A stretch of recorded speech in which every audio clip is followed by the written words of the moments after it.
want to give all honor, glory, and praise to Yahweh, but Hashem Mashiach Malak Yahushai. I want to say, give all honors to the brothers and sisters out there that's pushing out this truth, man, enduring the weathers, man, enduring the temptations, the lust, all manner of wickedness, and trying to stay on fire for the Most High God, right, and doing all that they can to make their calling and election short in these last days, leading up the Passover, man. All right, so today's video is going to be about self-examination, you know, because we leading up the Passover, man. See brothers and sisters, right, waxing worse in this truth every day, man. Right, and they need these scriptures, man. They need advice. They need to know how to examine themselves and do what they got to do, right, to get their spirit in check, man, to be able to rebuke themselves, be able to tell themselves no, right? And what better way to do that is but then you know, having self-examination, you know, right? So we're gonna kick it off with the book of Luke, chapter 22, and verse number 31.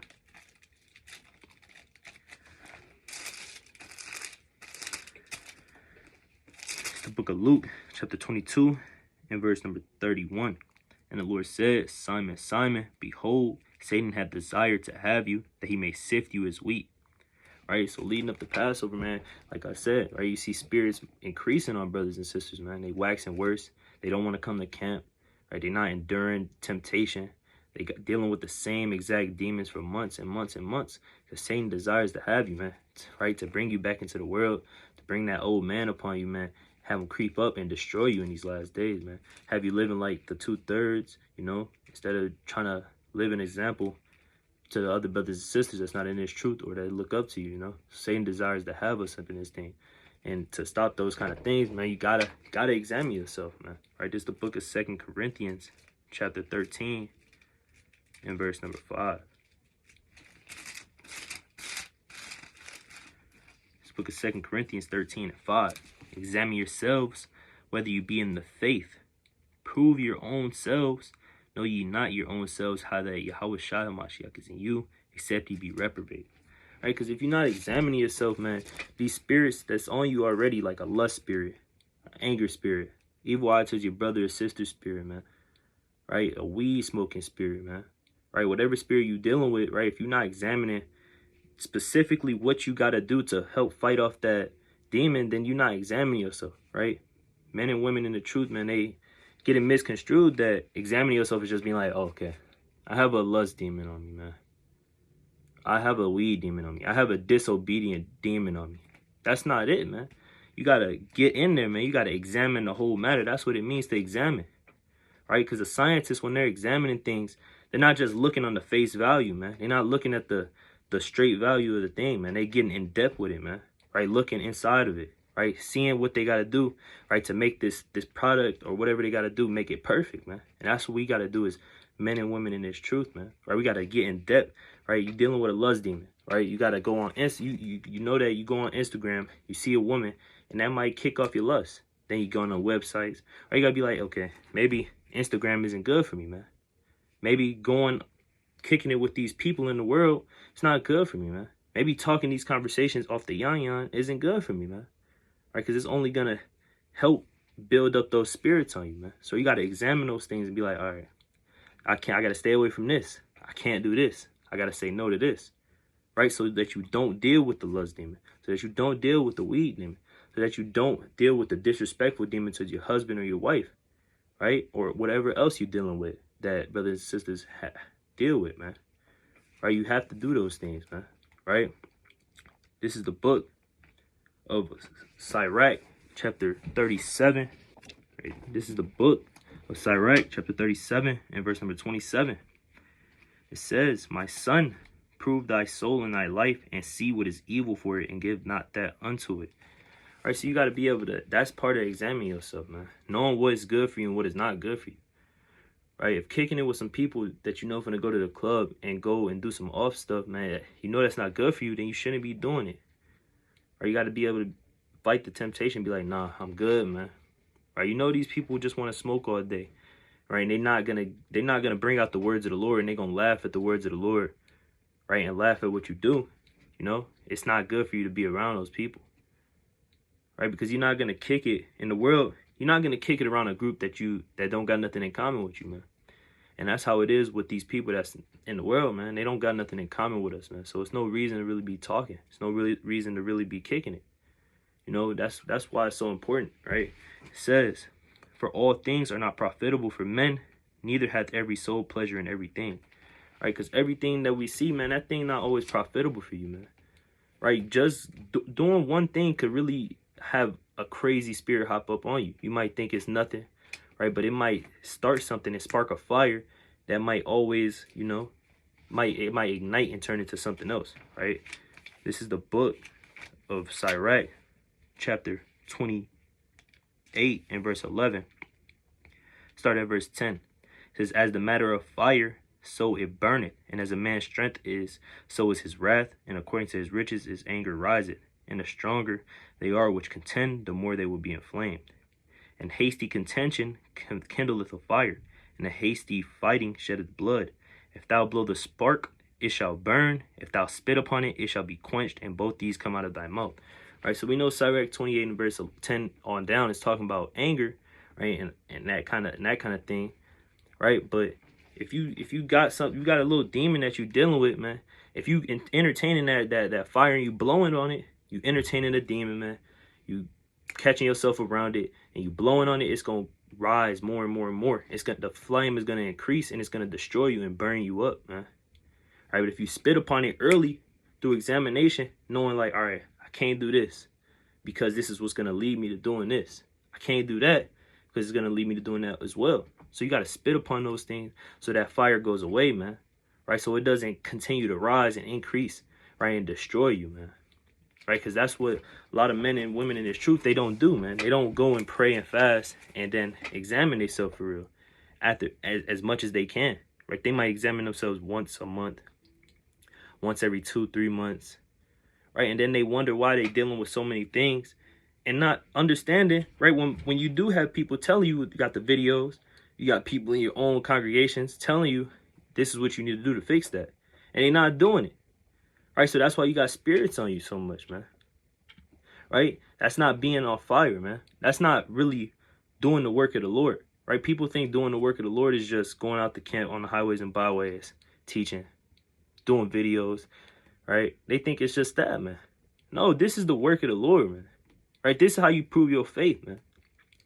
Right? By examining what you got to do, man. Right? This is the book of Sirach, chapter 18 and verse number 21. Right? It says, humble thyself before, verse 20 actually, before judgment examine thyself, and in the day of visitation thou shalt find mercy. Right? You gotta, before any kind of judgment, you gotta examine everything, man. Right? Because you don't know when the day of the Lord is gonna come, man. Right? You could be talking about it could go for the last days, or it could come in the day that you fall out the truth. It could come in the day that the Lord smites you, man. Right? That could be the day of judgment, man. Right? That's why you gotta call on the name of the Lord. Right? Because if you're not doing that, you don't really have faith, man. You can't really convince somebody you can't convince me that you have faith, or to convince, anybody that you have faith, especially the Lord, right? If you ain't doing these things, you're not examining what you got to do to become a better man, right? Because men in the world, they don't examine themselves, right? The old man don't examine himself, right? He's fine with the way he is, right? We shouldn't be fine with the way we is. Are we supposed to strive to be perfect, man? The Lord said, be ye therefore perfect in Matthew the 5th chapter and the 48th verse. He said, be ye therefore perfect. Right? Paul told us to continue to, right? He said he wasn't even perfect, right? But he's striving to be perfect when you read Philippians the 3rd chapter, right? Through all your sufferings, right? When you read 1 Peter the 5th chapter, right? You got to go strive to perfection, man. And through examination, that's how you do that, man. Right? Because when you first came into the truth, you examined yourself. You was like, all right, I got to stop doing this for the Lord. You stopped doing it for a few months. Then the temptation started kicking in. Satan desired to have you again. And he said, hey, I'm going to turn it up on this man.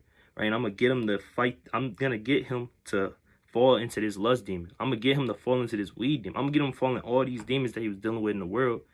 Right? And make it as hard as I can. Right? Because people think that day of visitation could just be once the day of the Lord comes. But it could be any day, man. Right? This is the book of Psalms, chapter 50 and verse number 15. And call upon me in the day of trouble, and I will deliver thee, and thou shalt glorify me. Right? That's what you got to do, man. You got to pray. You got to fast. You got to examine yourself. You got to read. Right? You got to stay occupied in something, man. Stay occupied until the Lord come back, man. Right? That's how you find mercy from the Lord, man. Right? You calling on his name, right? You crying out to him, right? We saw King David cry. Right? A lot of mighty kings cry. Yahweh Shai, he cried, man. Right? Because they didn't want to fall into these temptations, these demons, and then wax worse and worse. Right? Like King Saul, man. He disobeyed the Lord, did not examine himself, right? And he waxed worse and worse, and the kingdom got took from him and given to David, man. Absalom, right? He wasn't examining his lust demon. When you read 1 Samuel the 13th chapter, wasn't examining his lust demon, man, and that built up, and he wanted to have sex with his own sister, man. Let's get that, man. All right, 1 Samuel chapter 13. 13, we're gonna start 2 Samuel 13, Salaki. 2 Samuel chapter 13, and we're going to start at verse 1. And it came to pass after this that Absalom, the son of David, had a fair sister whose name was Tamar, and Amnon, the son of David, loved her. Right? So he loved his, yeah, you're supposed to love your sister, but the way he loved her, it wasn't right, man. It was nasty, man. It was sick. It was wicked, man. It was abomination. It was an abomination, literally. Right? What men in the world would call today the Alabama spirit, man. Right? I'm led to believe that this man Absalom, he's possibly regenerated as a man in Alabama, probably, you know, right? And it says, and Amnon was so vexed that he fell sick for his sister Tamar, for she was a virgin. And Amnon thought it hard for him to do anything to her. And Amnon had a friend whose name was Jonadab, the son of Shimea, David's brother. And Jonadab was a very subtle man. And he said unto him, why art thou, being the king's son, laying from day to day? Wilt thou not tell me? And Amnon said unto him, I love Tamar, my brother Absalom's sister. And Jonadab said unto him, lay thee down on thy bed, and make thyself sick. And when thy father cometh to see thee, say unto him, I pray thee, let my sister Tamar come and give me meat, and dress the meat in my sight, and I may see it, and eat it at her hand. Right? So you trying to play a trick on her, trying to make it seem like he all sick, like he got the damn flu. Right, so his sister could come in and give him some food to eat, man. Give him some medicine. Right? And verse 6. So Amnon laid down and made himself sick. When the king was come to see him, Amnon said unto the king, I pray thee, let Tamar my sister come and make me a couple of cakes in my sight, that I may eat at her hand. Right? This is verse, we're going to get to the point. This is verse number 11. And when she had brought them unto him to eat, he took hold of her and said unto her, come lie with me, my sister. And she answered him, nay, my brother, do not force me, for no such thing ought to be done in Israel. Do not this folly. Right? So he said, come lay with me, my sister, man. That's disgusting, man. That's wicked as hell, man. Right? And that's what happens, right? The Lord, right? That probably started off as a regular lust demon, man. A regular, nasty, wicked lust demon. He was lusting at the other women in the kingdom, man. Other beautiful women, right? Couldn't control himself. Probably doing some kind of folly behind closed doors. He didn't examine himself and fix that issue. So the Lord put a spirit on him to want his own sister, man. That's disgusting, man. And that's what's going to happen to men and women in the truth that don't examine whatever demon they're going through. It's going to increase. That fire is going to increase that we were speaking about in Sirach, the 28th chapter, man. It's going to increase, and you're not going to be able to control it no more. Right? Just like a wildfire in California, man. Those wildfires in those woods, man. Right? Once that fire increases, it increases across the whole woods, man. Right? Then it takes days to stop that fire, man. And what's left? Nothing, man. Those woods be desolate and destroyed. And that's what's going to happen to your spirit, man. And your flesh eventually. Right? If you don't deal with these things, man. Right? But those things are important, man. Right? You got to be focused on the Lord and meditate on the Lord day and night, man. Right? Because if you're not meditating on them, what are you actually doing? Right? What could you possibly be doing that's more important than meditating, man? Right? Because if you're not, you know, it's so many things that you could do, right, to help yourself and help yourself go harder in this truth and to deal with these demons, man. Right?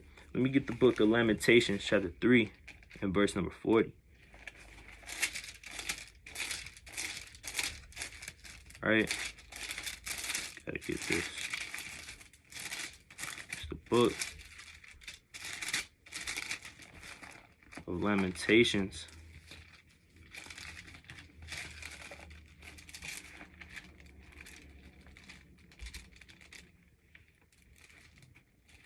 Lamentations. Chapter 2.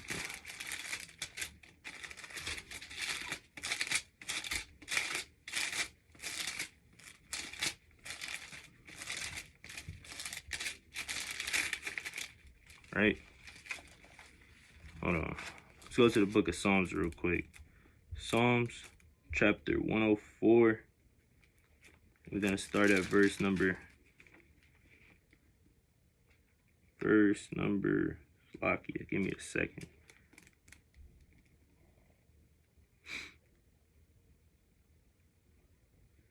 Psalms chapter 104.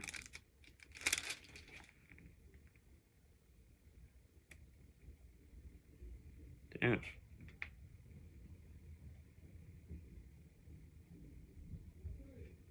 Psalms 104 and 34. My meditation of him shall be sweet. I will be glad in the Lord. Right? So you got to meditate on the Lord, man. Right? Meditating is examining yourself as well. Right? Because you can examine yourself through the scriptures with the things that you're dealing with. Right? Like if you're dealing with a weed demon, right? You could go to Proverbs, the 16th chapter. Right? You could go to, 1 Corinthians 3 and verse number 16. Right? You could go to certain chapters, right? To help fight off that demon, man. Right? They said the meditation shall be sweet. Right? Because it's sweet because it's going to help you feel a lot more better, man, than you was before. Right? Because when you're dealing with these demons, right, it's not feeling good at all. Are you feeling guilt? Are you feeling like you're betraying the Lord? Ultimately, because you spitting in his face. Right? Every time you don't sit there and examine yourself. Right? Every time that you sit there and you don't fight off those demons and you let yourself be subject unto them. Right? You make yourself a slave unto it, man. Right?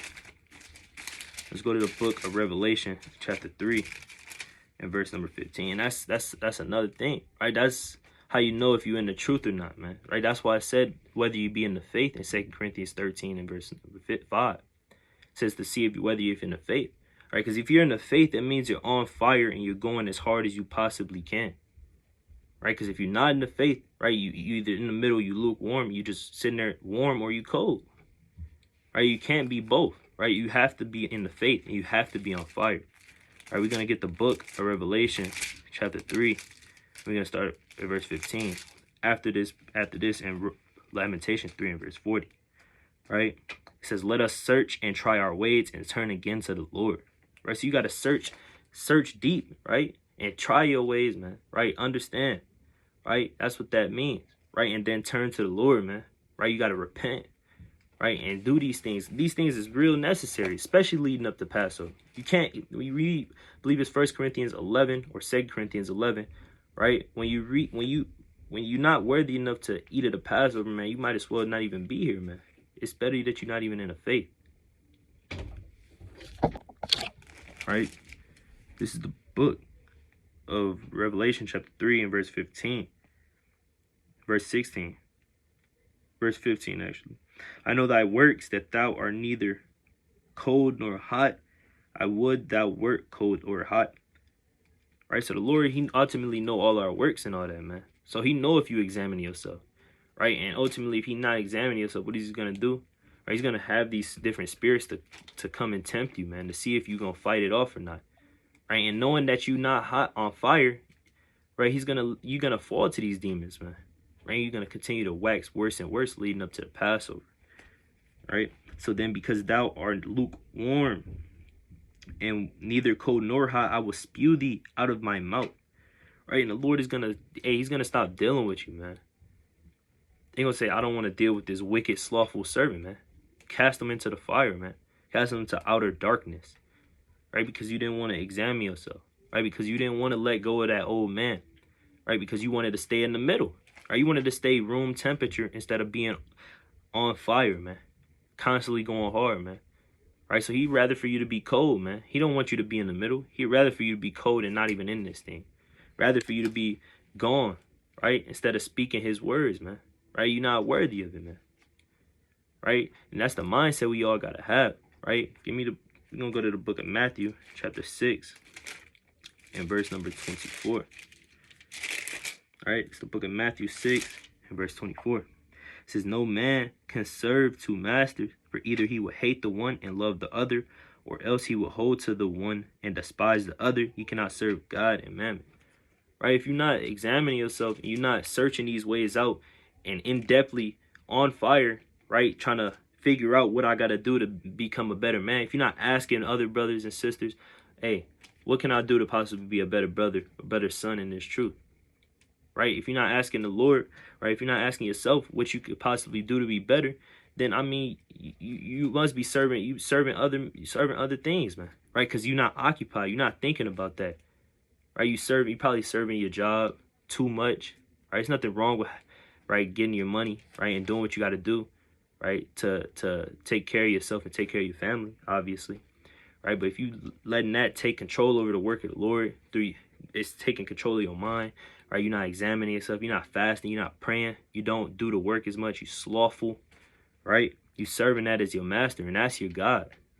Right? Same with a video game, Instagram, TikTok, right? TV, Netflix, right? Kicking it with people, right? Those things could be a master, man, right? And they could destroy you, right? Because you're serving the beast, man, right? Let's go to the book of 1 John chapter 2 and verse number 15.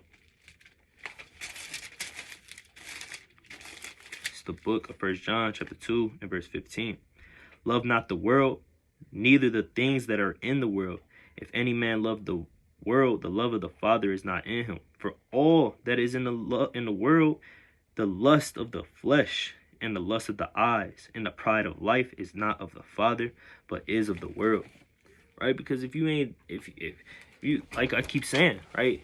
If you're not examining yourself, man, right, you're gonna love the things of this world too much to the point where you're not gonna be able to overcome it no more. Right? You're not gonna want to search out your ways and try and turn to the Lord, man. You're not gonna want to see if you really in the faith or not, man, because that stuff, that lust of the flesh, the lust of the eyes, and that pride, man, right? That stuff will destroy you, man, and it'll make you turn your heart from your Maker, man. Right? This is the book of Sirach, chapter 10, and verse number 9. Right? It says, "Why is earth and ashes proud? There is not a more wicked thing than a covetous man." Right? It says, "Why in earth and ashes proud?" Now, are the earth and the ashes actually proud? No, man. That's a rhetorical question, man. They can't be proud, man. They do the job, right? They work as the elements as the Lord created them to be, right? But man is proud, right? Man wants to do what he wants to do, right? It says, "There is not a more wicked thing than a covetous man," right? That's that lust of the flesh, right? The lust of the eyes, right? That pride of life that was just getting spoken about in 1 John 2 and 16, right? Because you want these things that's in the world instead of wanting, to do the things that's necessary, man, right? You want the things that don't matter instead of what you need that matters, such as faith, such as all the fruits of the Spirit. When you read 1 John, Galatians, the 5th chapter, 16th verse, all the way on down, right? It says, "For such an one setteth his own soul to sale, because while he liveth, he casteth away his bowels." Verse 12. "The beginning of pride is when one departed from Yahweh, and his heart is turned away from his Maker. For pride is the beginning of sin, and he that hath it shall pour out abomination. And therefore the Lord brought upon them strange calamities and overthrew them utterly." Right? So the pride, right? The beginning of pride is when the beginning of pride is when you turn your heart from the Lord and you go off and sin, man. Right? Because you telling yourself in your head, man, he gonna forgive me, man. Right? I know he's gonna forgive me. Right? He ain't gonna just forsake me like that. No, that's pride, man. Right? You don't know. That could be your last time, man. Right? If you wasn't prideful, you're gonna be nervous, man. You're gonna be smoting in your chest, man. You're gonna be damn near teary-eyed, thinking you finna go off, man. Not knowing that the Lord, right, he might cast you into outer darkness after that. That outer darkness being the world with no wisdom, knowledge, and understanding. Right? And it says, "For pride is the beginning of sin." Therefore the Lord brought upon them strange calamities and overthrew them utterly. Right? You're going to bring those strange calamities, such as the famine, right? Such as death and destruction upon you, ultimately, man. Right? Because you turned your heart away from him, he's going to utterly overthrow you, man. Overthrow your household, overthrow your mind, right? And you start doing things that don't matter no more. right? That's why it's so important, right, to make sure that you examine yourself before the Passover, man, because we're going to see a lot of people get sifted out before the Passover starts, man. And that's the sad thing about it, man. It might be somebody that's super close to you. It might be your best friend, right? It might be the mightiest brother, mightiest so-called brother in the truth, man.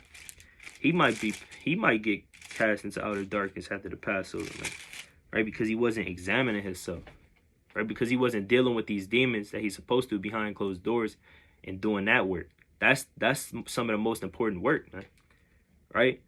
Because doing the work on the highways and byways and teaching the people, man, that's like 25% of the work. Most of the work, it comes after Friday and Saturday. Right? You got Sunday, you got Monday, Tuesday, Wednesday, Thursday. Right? Those days, you got 5 days. That's like 75% of the work right there. Where you got to fight demons. You got to do as much work as you can, right, to make your call and election sure, right, so you don't fall, man. Right? So you don't fall to these lusts, man. Right? We're going to get a couple more. Get ready to close out, right? It's the book of 1 Corinthians, chapter 11, and verse number 20.